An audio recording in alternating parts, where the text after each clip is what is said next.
Chapitre 5. La Gaule sous la domination romaine.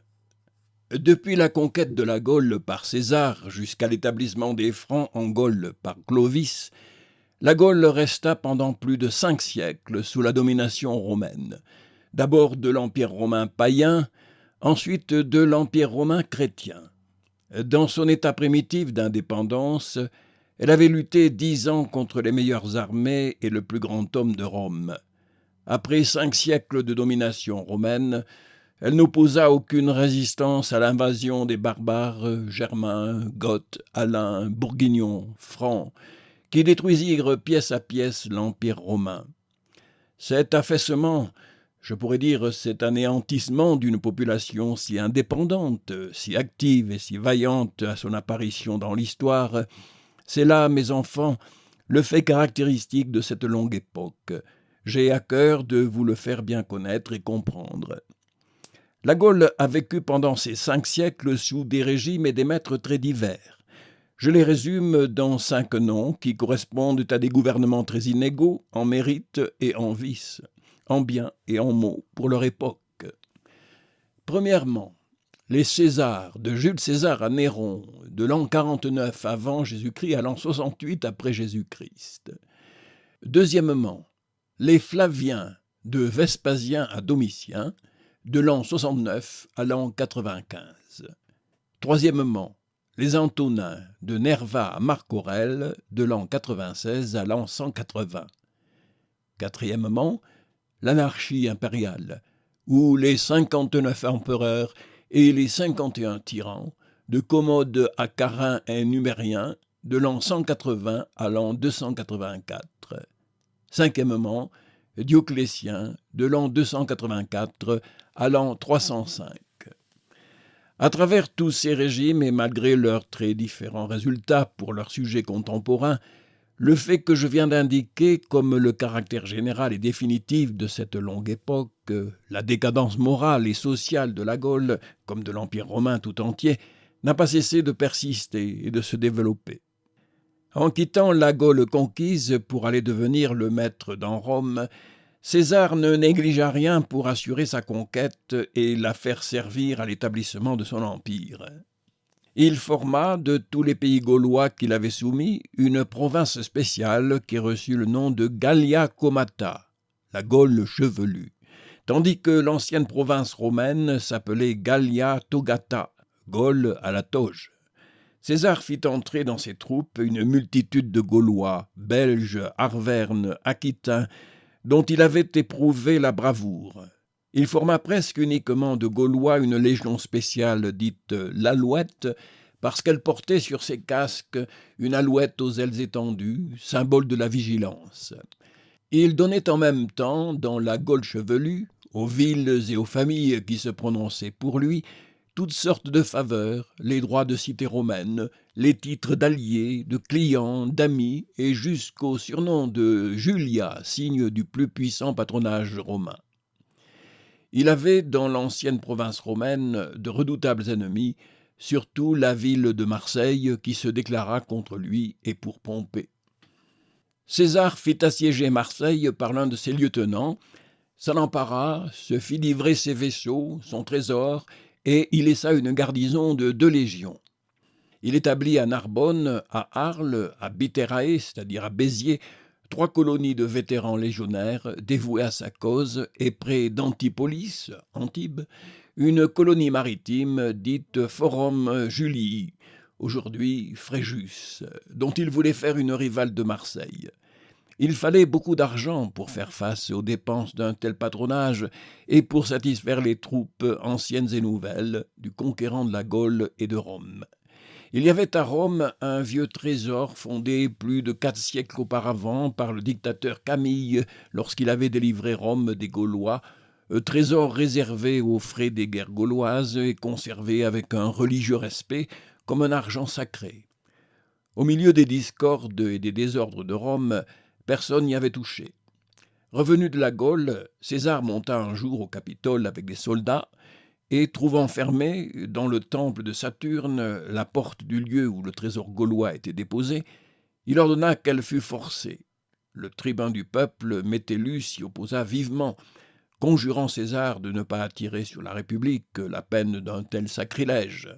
« La République n'a rien à craindre, dit César. Je l'ai déliée de ses serments en soumettant la Gaule. Il n'y a plus de Gaulois. » Il fit enfoncer la porte, et le trésor fut enlevé et distribué aux troupes, Gaulois et Romains. Quoi qu'en dit César, il y avait encore des Gaulois, car en même temps qu'il distribuait à ceux dont il avait fait ses soldats l'argent réservé pour les combattre, il imposait à la Gaule chevelue, sous le nom de stipendium, c'est-à-dire la solde militaire, un impôt de 40 millions de sesterces, environ 50 millions d'euros. Somme considérable pour un pays dévasté qui, selon Plutarque, ne contenait pas alors plus de 3 millions d'habitants, et presque égale à celle des impôts payés par le reste des provinces romaines. Après César, Auguste, resté seul maître du monde romain, prit en Gaule, comme partout, le rôle de pacificateur, réparateur, conservateur, organisateur, en ayant soin, sous des formes modestes, de rester toujours le maître. Il divisa les provinces en impériales et sénatoriales, se réservant l'entier gouvernement des premières et laissant les secondes sous l'autorité du Sénat. La Gaule chevelue, tout ce qu'avait conquis César, fut province impériale. Auguste la divisa en 3 provinces, la Lyonnaise, la Belgique et l'Aquitaine. Il y reconnut 60 nations ou cités distinctes qui continuèrent à gouverner elles-mêmes leurs affaires propres, selon leurs traditions et leurs mœurs, en se conformant aux lois générales de l'Empire et sous la surveillance de gouverneurs impériaux chargés de maintenir partout, selon l'expression de Pline le Jeune, la majesté de la paix romaine. Lugudunne, Lyon, jusque-là peu importante et obscure, devint la grande ville, la cité favorite, le séjour ordinaire des empereurs quand ils visitaient la Gaule.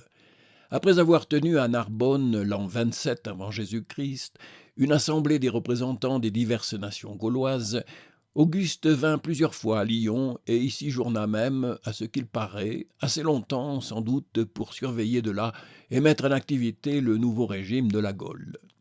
Après le départ d'Auguste, son fils adoptif Drusus, qui venait de remplir en Belgique et sur le Rhin une mission à la fois militaire et administrative, convoqua à Lyon les délégués des 60 cités gauloises pour assister à l'inauguration d'un magnifique monument élevé au confluent du Rhône et de la Saône en l'honneur de Rome et d'Auguste comme divinité tutélaire de la Gaule. Au milieu d'une vaste enceinte était placé un grand autel de marbre blanc sur lequel furent gravés les noms des 60 cités chevelues. La statue colossale des Gaules et les 60 statues des cités gauloises peuplaient l'enceinte. 2 colonnes de granit de 25 pieds de haut s'élevaient auprès de l'autel, surmontées de 2 victoires colossales en marbre blanc, hautes de 10 pieds. Des fêtes solennelles, des jeux gymnastiques, des exercices oratoires et littéraires accompagnèrent l'inauguration. Et pendant la cérémonie, on apprit aux acclamations populaires qu'un fils de Drusus venait de naître à Lyon même, dans le palais de l'empereur, où sa mère Antonia, fille de Marc-Antoine et d'Octavie, sœur d'Auguste, séjournait depuis quelques mois. Ce fils devait être un jour l'empereur Claude. L'activité administrative d'Auguste ne se bornait pas à des érections de monuments et à des fêtes. Il s'appliqua à développer dans la Gaule les éléments matériels de civilisation et d'ordre social.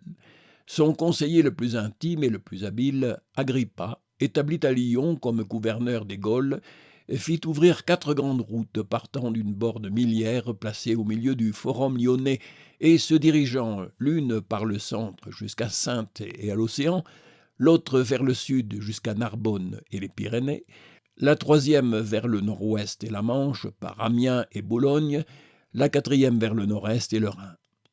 Agrippa fonda plusieurs colonies considérables, entre autres Cologne qui porta son nom. Il admit sur le territoire gaulois des bandes germaines qui demandaient à s'y établir.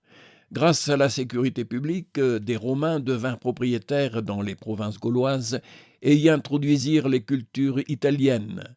Les chefs gaulois, de leur côté, commencèrent à cultiver des terres devenues leur propriété personnelle. Des villes se bâtissaient ou s'agrandissaient et s'entouraient de remparts à l'abri desquels la population venait se grouper. Le plus savant et le plus exact observateur de la nature et de la société romaine, Pline l'Ancien atteste que sous Auguste, l'agriculture et l'industrie gauloise étaient en grand progrès. Mais à côté de ce travail de civilisation et d'organisation, Auguste et les agents romains poursuivaient un travail d'un effet tout contraire. Ils s'appliquaient à extirper de la Gaule l'esprit de nationalité, d'indépendance et de liberté. Ils mettaient tous leurs soins à effacer partout les souvenirs et les sentiments gaulois. Les villes gauloises perdaient leur ancien nom et recevaient des noms romains. Augusto Nemetum, Augusta, Augusto Dunum prenait la place de Gergovie, Novio Dunum de Bibracte. La religion nationale gauloise, le druidisme, était attaquée comme la patrie gauloise, dans le même dessein et par les mêmes moyens. Tantôt Auguste interdisait ce culte aux Gaulois devenus citoyens romains, comme contraire aux croyances romaines. Tantôt on unissait dans les mêmes temples et sur les mêmes autels, comme pour les unir dans la même indifférence, le paganisme romain et le druidisme gaulois. Les noms romains et les noms gaulois s'appliquaient à la même personnification religieuse de tel ou tel fait, de telle ou de telle idée.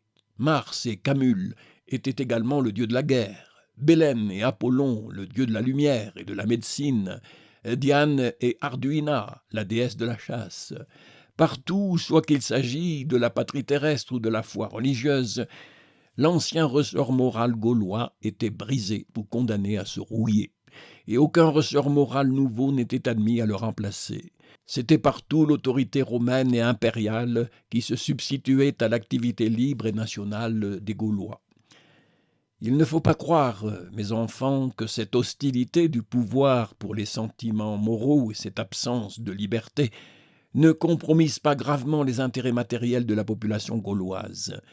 Quelle que soit sa vaste organisation et son activité, l'administration publique, quand elle n'est pas surveillée et contenue par la liberté et la moralité publique, tombe bientôt dans des abus monstrueux qu'elle ignore elle-même ou qu'elle tolère sciemment.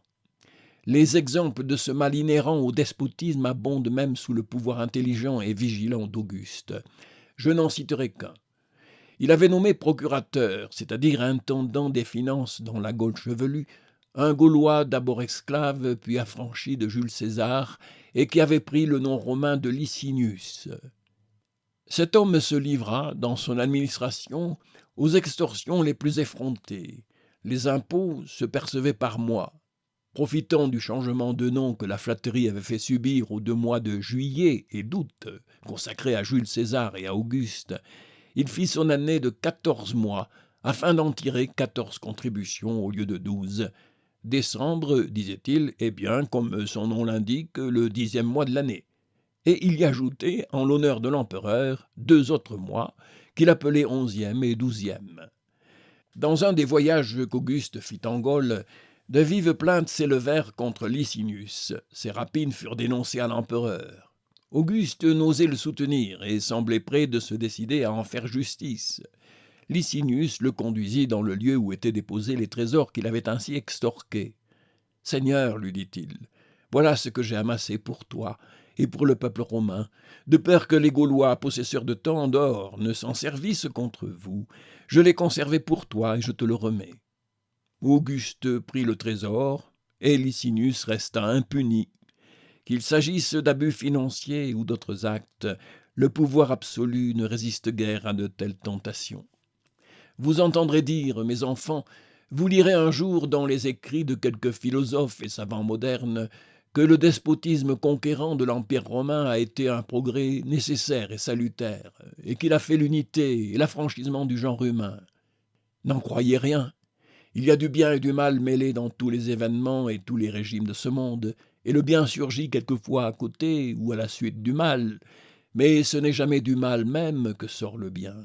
L'iniquité et la tyrannie n'ont jamais produit de bonnes conséquences. Tenez pour certain que là où elles dominent, là où le droit moral et la liberté personnelle des hommes sont opprimés par la force matérielle, barbare ou savante, il n'en résulte que des maux prolongés et de déplorables obstacles au retour du droit et de la force morale qui, grâce à Dieu, ne sauraient jamais être abolis dans la nature et dans l'histoire humaine. La despotique administration impériale a maintenu longtemps l'Empire romain, non sans éclat, mais elle a corrompu, énervé, appauvri les populations romaines, et elle les a laissées après 5 siècles incapables de se défendre autant que de se gouverner. Tibère continua dans la Gaule, moins activement et avec moins de soin de l'administration provinciale, la politique pacifique et modérée d'Auguste. Il eut à étouffer dans la Belgique et même dans la province lyonnaise 2 insurrections suscitées par les ressentiments de l'esprit national et druidique. Il les réprima efficacement, sans vengeance violente. Il fit un voyage en Gaule, prit des mesures, toujours insuffisantes, pour défendre la frontière du Rhin contre les incursions sans cesse répétées des Germains et se hâta de rentrer en Italie pour y reprendre le cours de ses méfiances, de ses perfidies et de ses cruautés contre la fierté républicaine et la dignité morale de quelques débris du Sénat romain. L'indigne fils de Germanicus, Caligula, lui succéda. Après quelques jours d'hypocrisie impériale et de crédules espérances populaires, ce fut un fou déchaîné à la place d'un tyran profond et sournois. Caligula s'occupa beaucoup de la Gaule pour la piller et donner là un libre champ à ses folies tour à tour odieuses ou ridicules. Dans une courte et vaine campagne sur les bords du Rhin, il avait fait trop peu de prisonniers germains pour suffire à la pompe d'un triomphe. Il prit des Gaulois, les plus grands qu'il put trouver, de taille triomphale, disait-il. Il leur donna des vêtements germains, les força à apprendre quelques mots teutoniques et les envoya attendre en prison, à Rome, son retour et son ovation. Lyon, où il séjourna quelque temps, fut le théâtre de ses extorsions et de ses plus étranges caprices. Il jouait un jour aux dés avec quelques-uns de ses courtisans. Il perdait. Il se leva, se fit apporter le registre des taxes de la province, marqua pour la mort et la confiscation quelques-uns des plus imposés, et dit à ses compagnons « Vous autres, vous jouez pour quelques drachmes. Moi, je viens d'un seul coup d'en gagner 150 millions. » Sur le bruit d'un complot tramé contre lui en Italie par quelques nobles romains, il fit venir et vendre à Lyon, en place publique, leurs meubles, leurs joyaux, leurs esclaves. La vente réussit. Il l'étendit au vieux mobilier de ses propres palais d'Italie. « Je veux meubler les Gaulois, disait-il. C'est une marque d'amitié que je dois aux braves alliés du peuple romain. » Il faisait lui-même dans ses enchères le métier de vendeur et de commissaire-priseur, racontant l'origine des divers objets pour en faire monter le prix. « Ceci appartenait à Germanicus mon père. Et voilà qui me vient d'Agrippa. Ce vase est égyptien. Il servait à Antoine. Auguste le conquit à la bataille d'Actium. » Aux ventes impériales succédèrent les jeux littéraires. Les vaincus devaient payer les frais des prix et célébrer en vers ou en prose l'éloge des vainqueurs. Si leur composition était jugée mauvaise, ils étaient tenus de les effacer avec une éponge ou même avec leur langue, à moins qu'ils n'aimassent mieux recevoir des coups de férule ou être plongés dans le Rhône.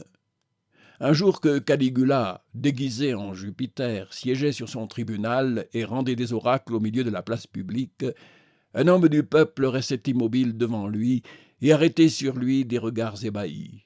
« Qu'est-ce que je te parais ?» lui demanda l'empereur, flatté sans doute de cette attention populaire.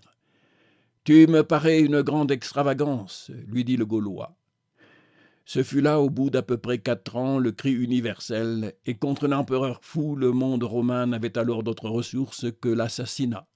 Le capitaine des gardes de Caligula en délivra Rome et les provinces. Je ne rencontre pendant tout son séjour en Gaule qu'un acte sensé et utile.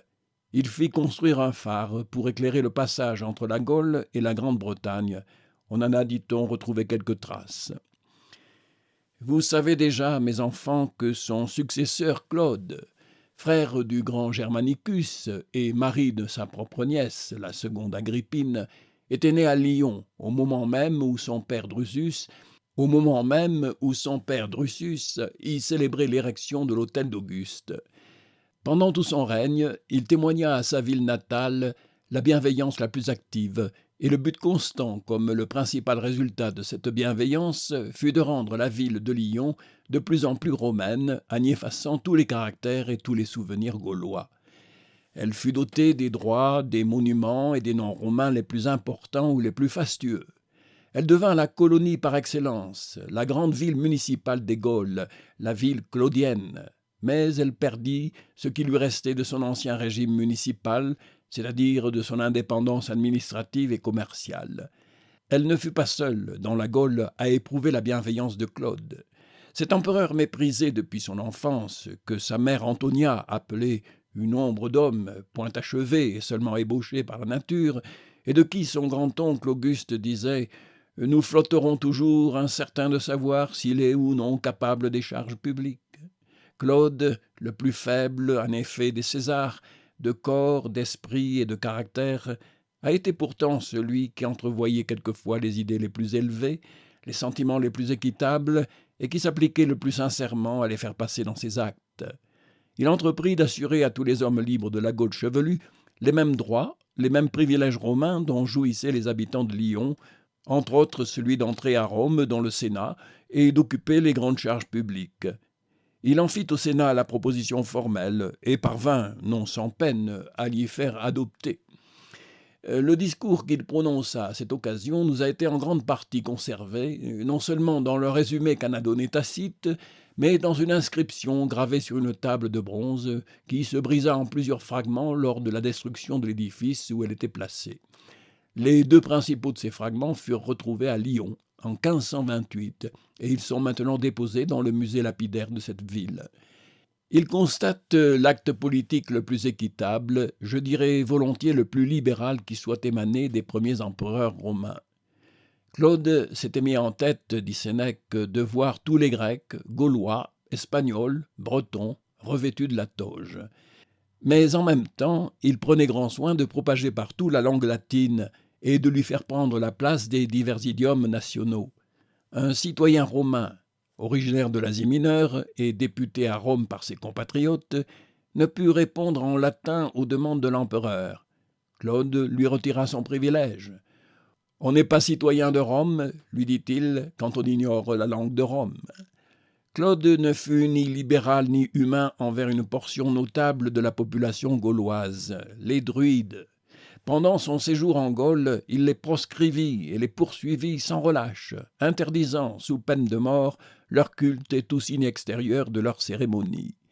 Il les repoussa et continua de les poursuivre jusque dans la Grande-Bretagne, où il fit en l'an 45 après Jésus-Christ une expédition militaire, à peu près la seule de son règne, sauf la lutte continuelle de ses lieutenants sur le Rhin contre les Germains. C'était évidemment dans la corporation des druides et sous l'influence des croyances et des traditions religieuses que se conservait et se défendait encore le vieil esprit gaulois, la passion de l'indépendance nationale et la haine du joug romain. Autant Claude avait été populaire dans la Gaule, autant Néron, son fils adoptif et son successeur, y devint bientôt odieux. Rien n'indique qu'il y soit jamais venu, soit pour des soins de gouvernement, soit pour obtenir l'un de ces accès de faveur momentanée que suscite toujours dans la foule la présence et l'éclat du pouvoir. C'était vers la Grèce et l'Orient que se portaient les goûts et les voyages de Néron, musicien, poète et acteur impérial. Verus, l'un des commandants militaires dans la Belgique, avait conçu le projet d'un canal pour unir la Moselle à la Saône, et ainsi la Méditerranée à l'océan. Une intrigue de province et de palais en empêcha l'exécution, et au lieu de travaux publics utiles à la Gaule, Néron y fit faire un nouveau recensement de la population qu'il avait besoin de pressurer pour satisfaire à ses extravagantes fêtes. Ce fut sous son règne, vous le savez, mes enfants, qu'un violent incendie consuma une grande partie de Rome et de ses monuments. La plupart des historiens accusent Néron d'en avoir été lui-même l'auteur. Il y assista du moins avec une indifférence cynique, comme amusé d'un si grand spectacle et se plaisant à le comparer à l'incendie de Troie. Il fit plus. Il en profita pour se construire librement ce magnifique palais qu'on appela le Palais d'Or, et dont il dit, quand il le vit achevé, « Je vais enfin être logé comme il convient à un homme ». 5 ans avant l'incendie de Rome, Lyon avait été la proie d'un fléau semblable, et Sénèque écrivit à son ami Lucilius « Lugdunum, qu'on montrait dans la Gaule avec admiration, se cherche et ne se trouve plus. Il n'y a eu qu'une nuit entre une ville immense et sa disparition.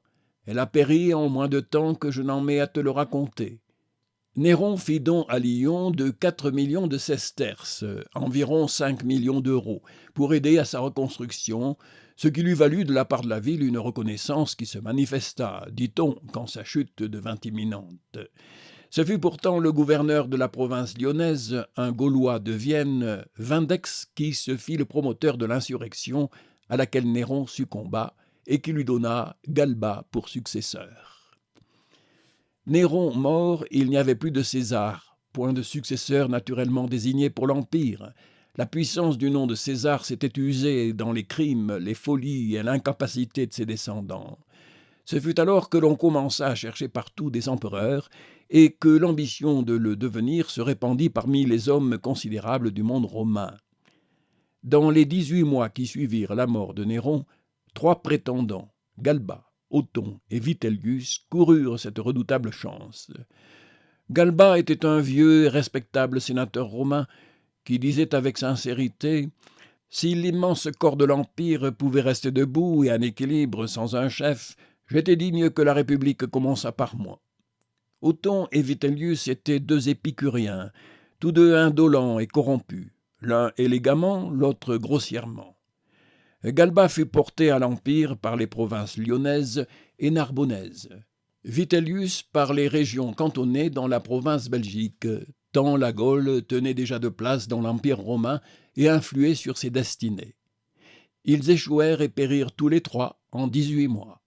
Et pour faire un empereur, on alla chercher en Orient, où il commandait, un général de petite famille italienne, Vespasien, qui s'était distingué dans sa carrière militaire et qui, proclamé d'abord à Alexandrie, en Judée et à Antioche, n'arriva à Rome que plusieurs mois après et mit sur le trône, pour 26 ans, la famille des Flaviens. Ni Vespasien, ni Titus et Domitien, ses fils, ne vinrent en Gaule comme leurs prédécesseurs. Domitien seul y fit une courte apparition. Les provinces orientales de l'Empire et les guerres sur la frontière du Danube, vers laquelle commençaient alors à se porter les invasions des Germains, absorbaient la pensée des nouveaux empereurs. La Gaule fut loin cependant de rester à cette époque docile et tranquille. À la vacance de l'Empire, après Néron, et au milieu des prétendants divers, l'autorité du nom romain et la pression du pouvoir impérial s'affaiblirent promptement. Les souvenirs et les désirs d'indépendance se réveillèrent. Dans la Belgique, les peuplades germaines qui avaient été admises à s'établir sur la rive gauche du Rhin étaient très imparfaitement soumises et conservaient avec les peuplades indépendantes de la rive droite des relations intimes. Les 8 légions romaines cantonnées dans cette province étaient elles-mêmes fort altérées. Beaucoup de barbares y avaient été introduits et y servaient vaillamment, mais avec indifférence et toujours prêts à changer de maître et de patrie. Ni les symptômes, ni bientôt les occasions ne manquèrent à ce nouvel état des esprits et des faits. Au centre même de la Gaule, entre la Loire et l'Allier, un paysan qui a gardé dans l'histoire son nom gaulois, Maric, forma une bande et parcourut la campagne en proclamant l'indépendance nationale. Il fut arrêté par les autorités locales et livré à Vitellius qui le fit livrer aux bêtes. Mais dans la partie septentrionale de la Belgique, vers les embouchures du Rhin, où vivait la peuplade batave, un homme considérable parmi ses compatriotes et au service des Romains, chez qui il avait reçu le nom de Claudius Civilis, prit d'abord sourdement, puis ouvertement, le parti de l'insurrection. Il avait à se venger de Néron, qui avait fait décapiter son frère, Julius Paulus, et l'avait fait mettre lui-même en prison, d'où Galba l'avait fait sortir. Il fit le vœu de ne plus couper ses cheveux, qu'il ne se fût vengé. Il était borgne et s'en faisait gloire, disant qu'Hannibal et Sertorius l'étaient aussi, et qu'il n'aspirait qu'à leur ressembler. Il se prononça d'abord pour Vitellius contre Othon, puis pour Vespasien contre Vitellius, puis pour la complète indépendance de sa nation contre Vespasien. Il eut bientôt, parmi les Germains des 2 rives du Rhin et les Gaulois eux-mêmes, des alliés secrets ou déclarés. Un jeune Gaulois du pays de Langres, Julius Sabinus, se joignit à lui. Celui-là se vantait que, pendant la grande guerre des Gaulois, sa bisaïeule avait plu à Jules César et qu'il lui devait son nom. On venait d'apprendre en Gaule le nouvel incendie du Capitole dont les troupes de Rome, à la mort de Néron. Les druides sortirent des retraites où ils se cachaient depuis la proscription de Claude, et reparurent dans les villes et dans les campagnes, annonçant que l'Empire romain était fini, que l'Empire gaulois commençait et que le jour était venu où la possession des choses humaines devait passer aux nations transalpines.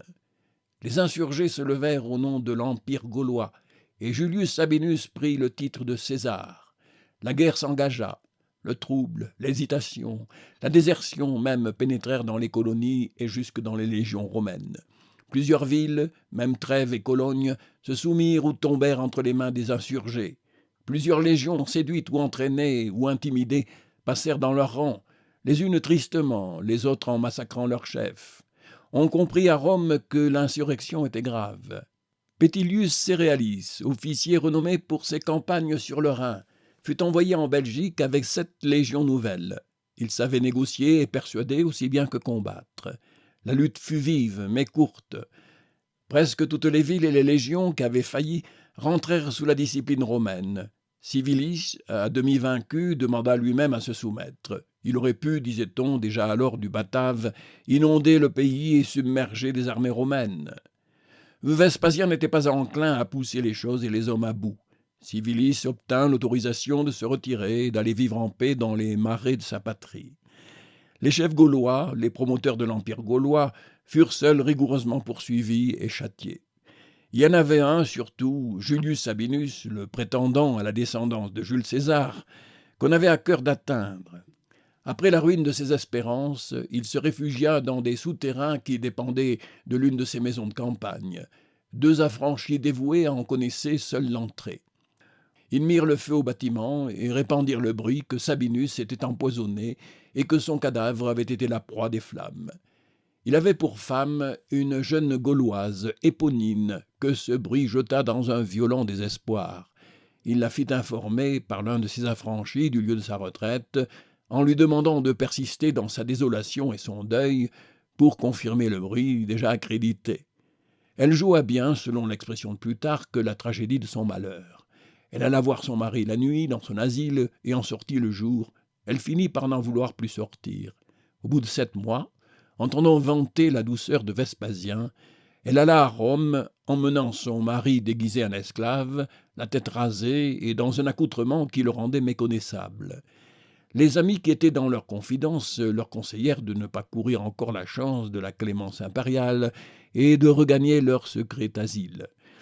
Ils y vécurent 9 ans, pendant lesquels, ne plus ne moins que la lionne dans sa caverne, dit Plutarque, Éponine accoucha de 2 petits jumeaux qu'elle nourrit elle-même de sa mamelle. Ils furent enfin découverts et conduits à Rome devant Vespasien. « César, lui dit Éponine en lui montrant ses enfants, je les ai conçus et allaités dans un tombeau, afin que nous fussions plusieurs à te supplier. » Mais Vespasien n'était clément que par prudence, non par nature et grandeur d'âme. Il envoya Sabinus au supplice. Éponine demanda à mourir avec son mari.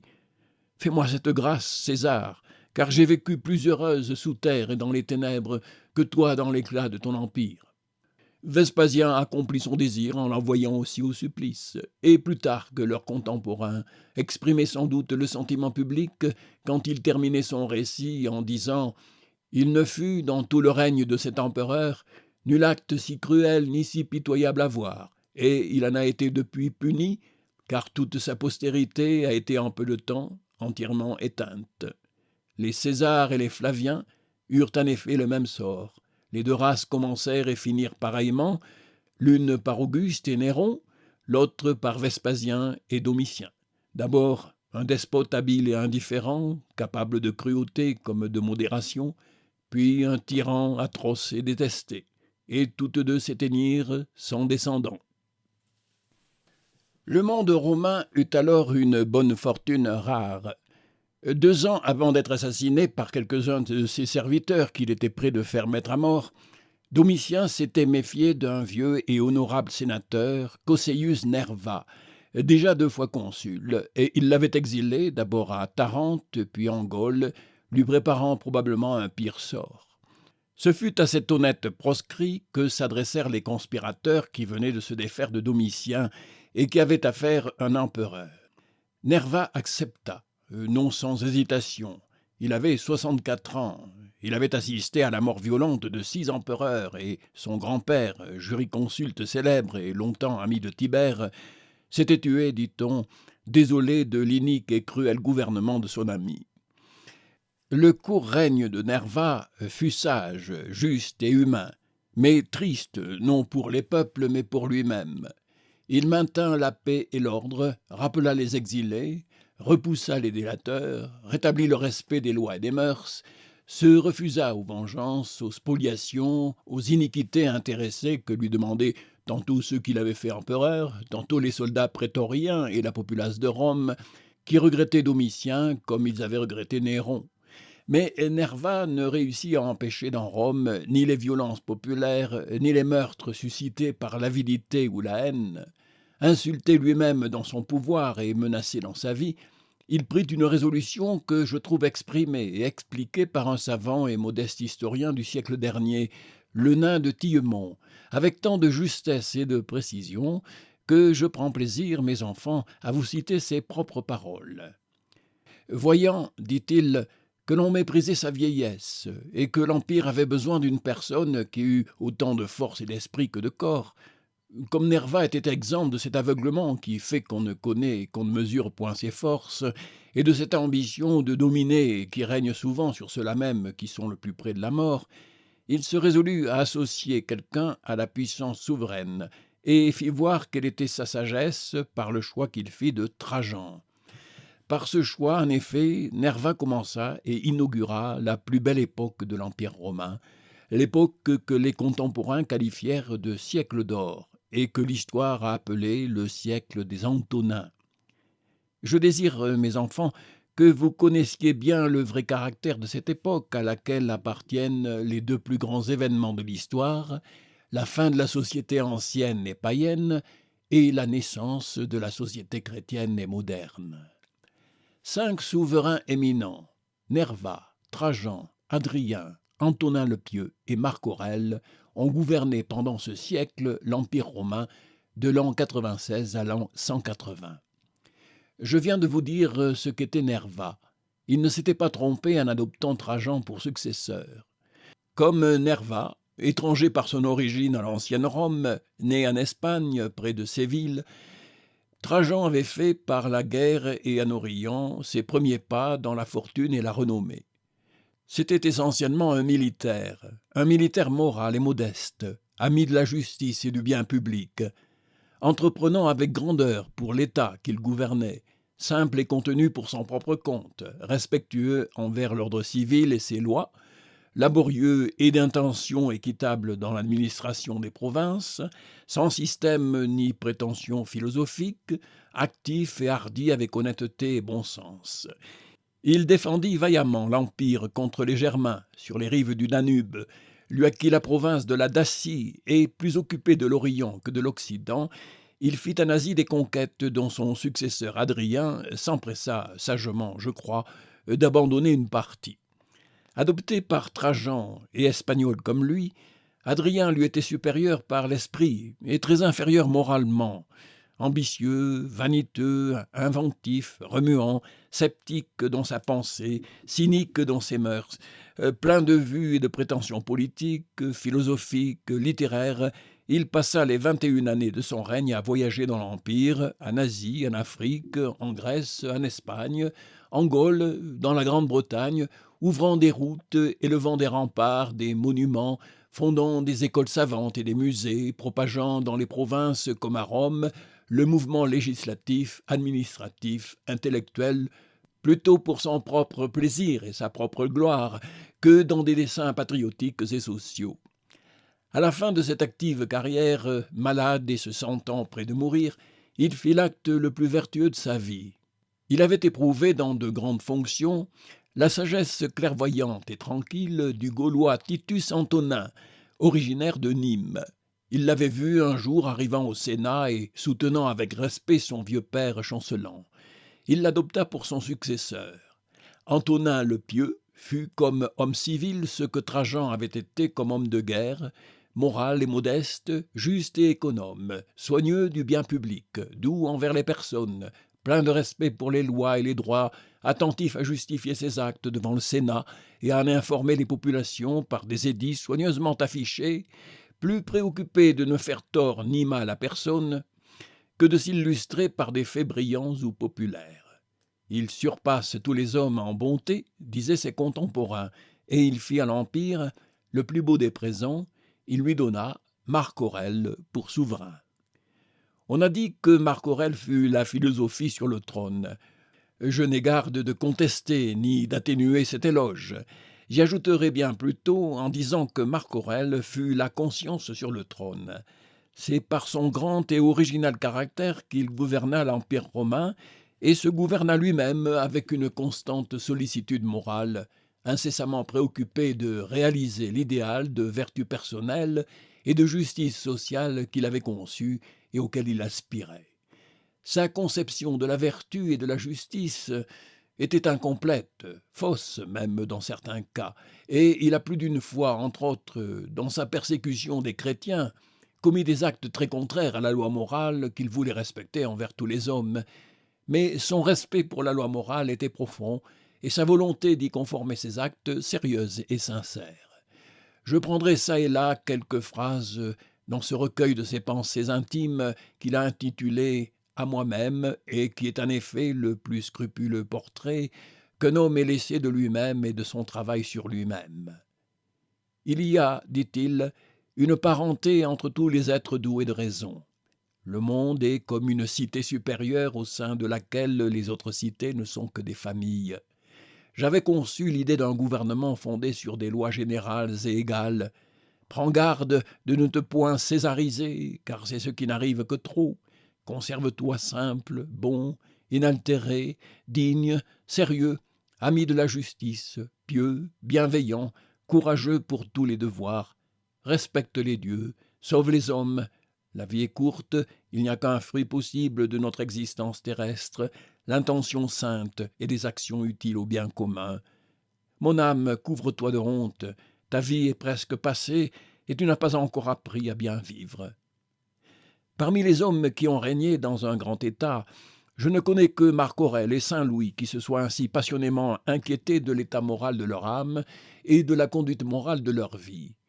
L'esprit de Marc Aurèle était supérieur à celui de Saint Louis, mais Saint Louis était chrétien, et son idéal moral était plus pur, plus complet, plus satisfaisant et plus fortifiant pour l'âme que l'idéal philosophique de Marc Aurèle. Aussi Saint Louis était-il serein et confiant dans son sort et dans celui du genre humain, tandis que Marc Aurèle restait inquiet et triste, triste pour lui-même, et aussi pour l'humanité en général, pour son pays et pour son temps. « Ô mon âme, s'écriait-il, pourquoi te troubles-tu, et pourquoi suis-je ainsi tourmenté ?» Nous touchons ici, mes enfants, au fait que je vous ai déjà fait pressentir, et qui caractérise l'état moral et social du monde romain à cette époque. On se tromperait grandement si l'on prenait les 5 empereurs dont je viens de vous parler, Nerva, Trajan, Adrien, Antonin le Pieux et Marc Aurèle, pour les représentants de la société au milieu de laquelle ils vivaient et comme donnant à un certain degré la mesure de ses lumières et de sa moralité, de sa prospérité, de sa disposition et de sa condition générale.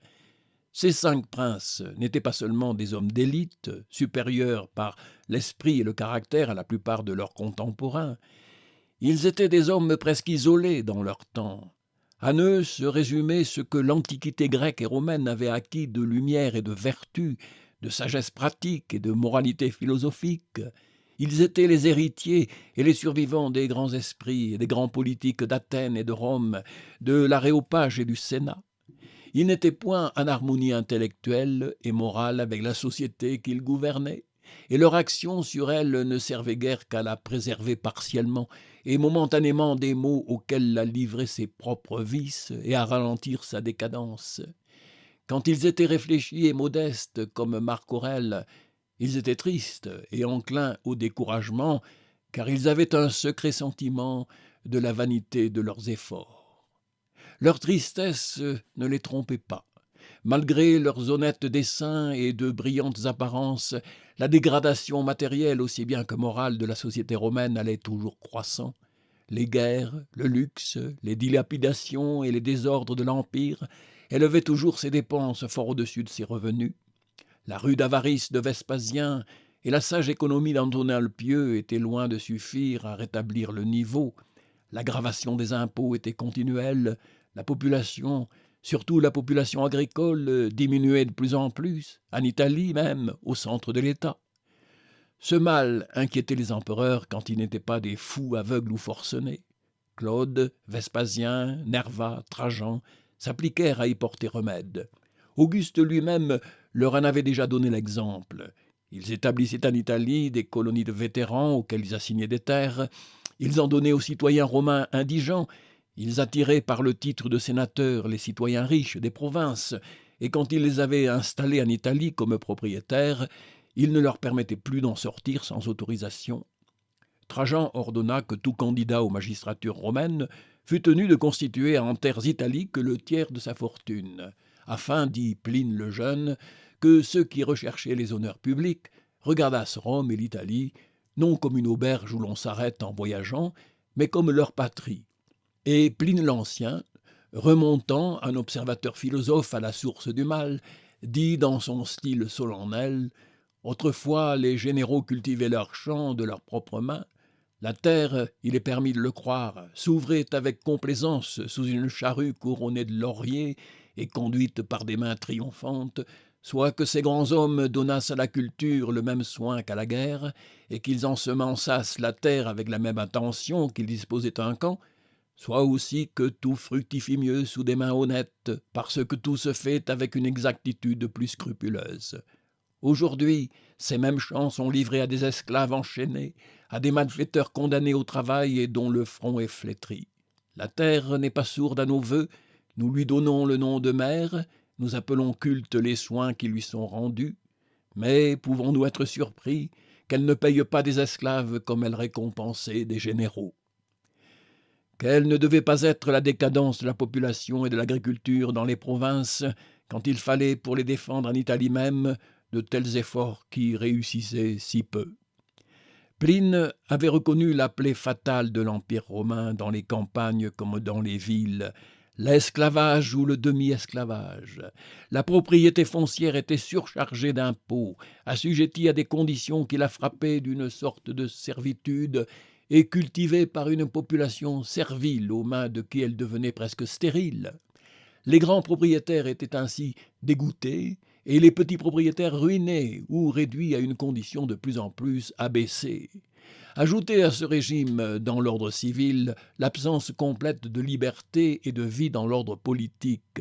Point d'élection, point de discussion, point de responsabilité publique, les caractères énervés par l'oisiveté et le silence, ou brisés par le pouvoir absolu, ou corrompus par les intrigues de palais ou d'armée.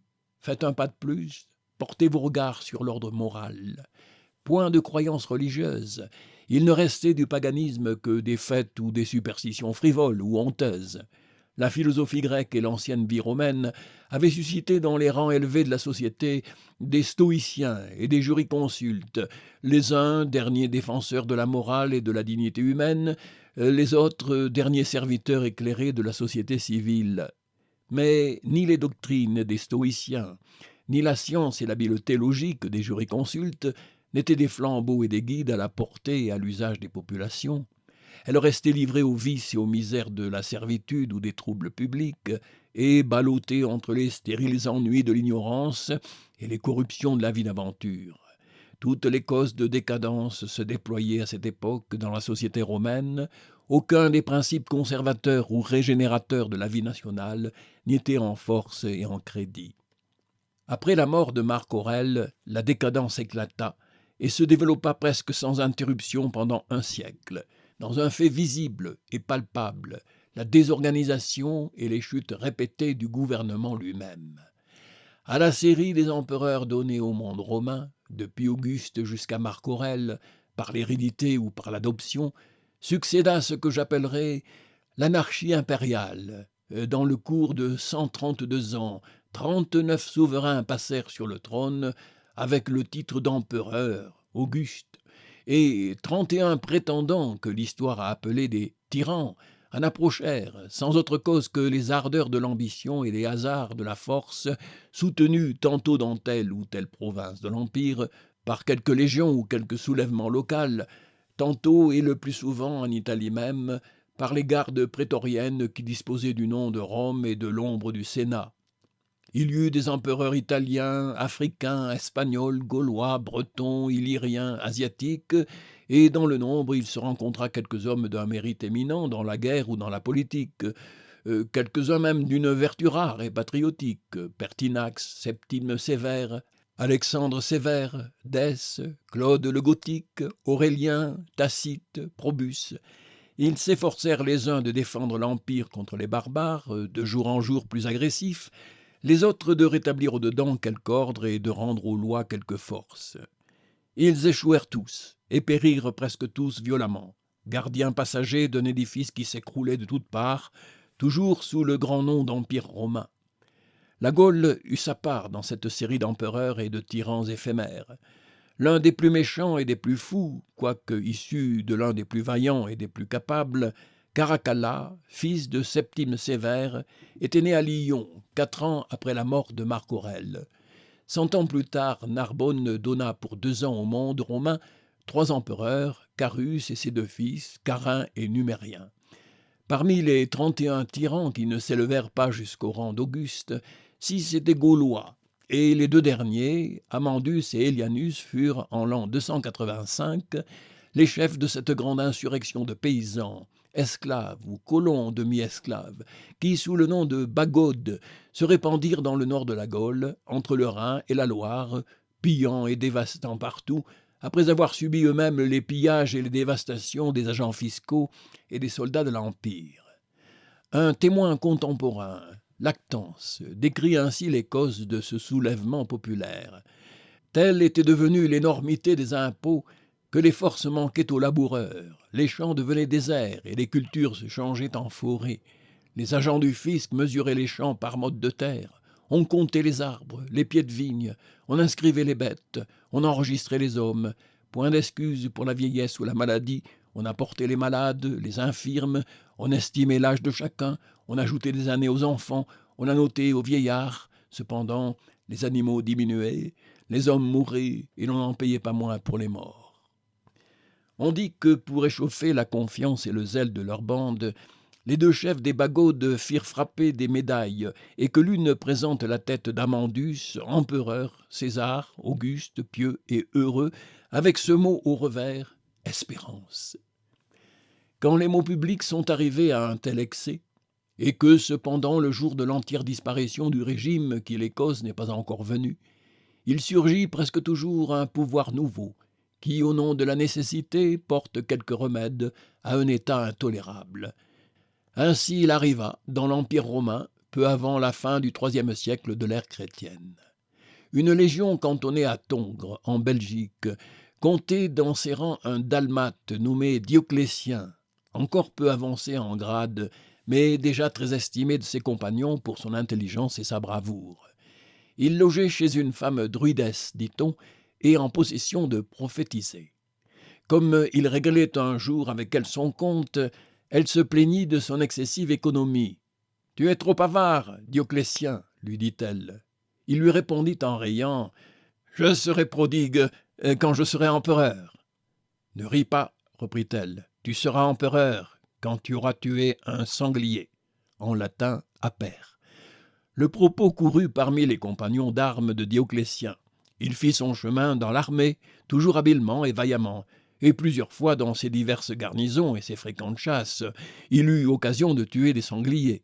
Il n'en devint pas aussitôt empereur, et plusieurs de ses contemporains, Aurélien, Tacite, Probus, Carus, Numérien, firent fortune avant lui. « Je tue les sangliers, disait-il à ses amis. Un autre les mange. » Le dernier de ces empereurs éphémères, Numérien, avait pour beau-père et pour compagnon assidu un prêtre du prétoire nommé Arius Aper. Dans une campagne en Mésopotamie, Numérien fut assassiné. La voix de l'armée en accusait Aper. Les légions se réunirent pour délibérer sur la mort de Numérien et lui choisir un successeur. Aper fut amené devant la réunion et gardé par des soldats. préparée par de zélés amis, la candidature de Dioclétien trouva grande faveur. Au premier mot qu'il prononça d'une tribune élevée devant les troupes, des cris « Dioclétien, Auguste !» s'élevèrent de toutes parts. D'autres voix le sommèrent de s'expliquer sur les meurtriers de Numériens. Dioclétien tira son épée, attesta sous serment qu'il était innocent de la mort de l'empereur, mais qu'il connaissait le coupable et saurait le punir. Descendant soudain de la tribune, il marcha sur le préfet du prétoire et lui disant « Apère, console-toi, tu ne mourras pas d'une main vulgaire. Aenae magni dextracadis » et il le frappa à mort. « J'ai tué le sanglier fatal » dit-il le soir à ses confidents, et peu après, malgré les efforts de quelques rivaux, il était empereur. Rien n'est plus difficile que de gouverner, lui avaient souvent entendu dire ses compagnons d'armes au milieu de tant de chutes impériales. Empereur à son tour, Dioclétien garda ce profond sentiment de la difficulté du gouvernement, et il entreprit, sinon heureusement, du moins habilement, de la surmonter. Convaincu que l'Empire était trop vaste et qu'un seul homme ne pouvait suffire pour combattre les deux fléaux qui le détruisaient, sur les frontières, la guerre contre les barbares, au-dedans, l'anarchie, il divisa le monde romain en deux parts, donna l'Occident à l'un de ses compagnons, Maximien, soldat grossier mais vaillant, et il se réserva l'Orient. À l'anarchie intérieure, il opposa une générale et despotique organisation administrative, une vaste hiérarchie d'agents civils et militaires partout présents, par tous les maîtres et dépendants de l'empereur seul. Par sa supériorité incontestable et acceptée, Dioclétien restait l'âme de ces deux corps.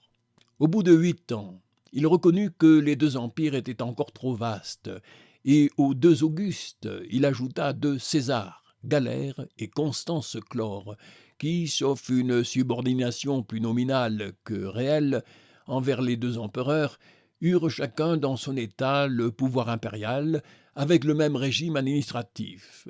Dans ce partage du monde romain, la Gaule eut la bonne part.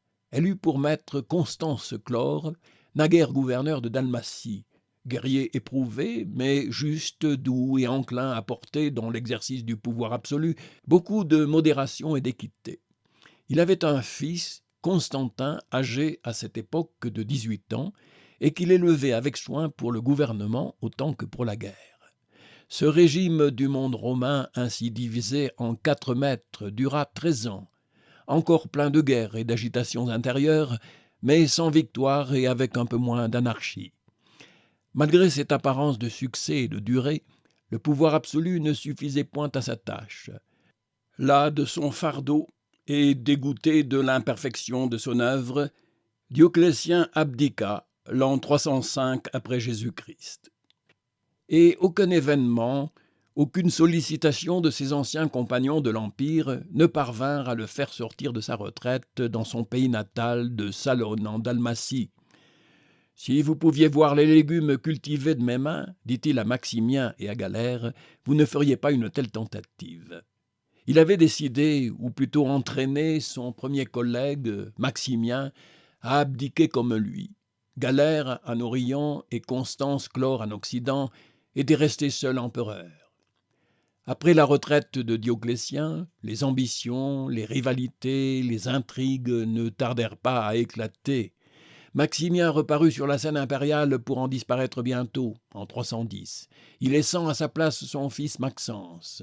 Constance Chlore était mort en 306, et son fils Constantin avait été aussitôt proclamé César et Auguste par son armée. Galère mourut en 311, et Constantin resta aux prises, en Occident avec Maxence, en Orient avec Maximin Licinus, dernier collègue que Dioclétien et Galère s'étaient donné. Le 29 octobre 312, après avoir gagné contre Maxence plusieurs batailles en Italie, à Milan, à Brescia, à Vérone, Constantin le poursuivit et le battit devant Rome, sur les bords du Tibre, à l'entrée du pont Milvius. Et le fils de Maximien, noyé dans le Tibre, laissa au fils de Constance Chlore l'empire d'Occident, auquel l'empire d'Orient devait s'ajouter peu d'années après, par la défaite et la mort de Licinius.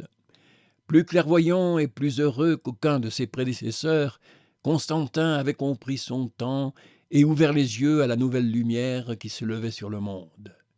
Loin de persécuter les chrétiens, comme le faisaient Dioclétien et Galère, il les avait protégés, accueillis, écoutés. Vers lui se tournaient toutes leurs espérances. Il avait même, dit-on, dans sa dernière bataille contre Maxence, déployé le drapeau chrétien, la croix, avec cette inscription « Hoc signo vinces ». Je ne sais quel était vraiment alors l'état de son âme, et jusqu'à quel point y avaient pénétré les premières lueurs de la foi chrétienne. Ce qui est certain, c'est qu'il fut parmi les maîtres du monde romain le premier à en sentir et à en accepter la puissance. Avec lui, le paganisme tomba du trône et le christianisme y monta. À lui s'arrête la décadence de la société romaine et s'ouvre l'ère de la société moderne.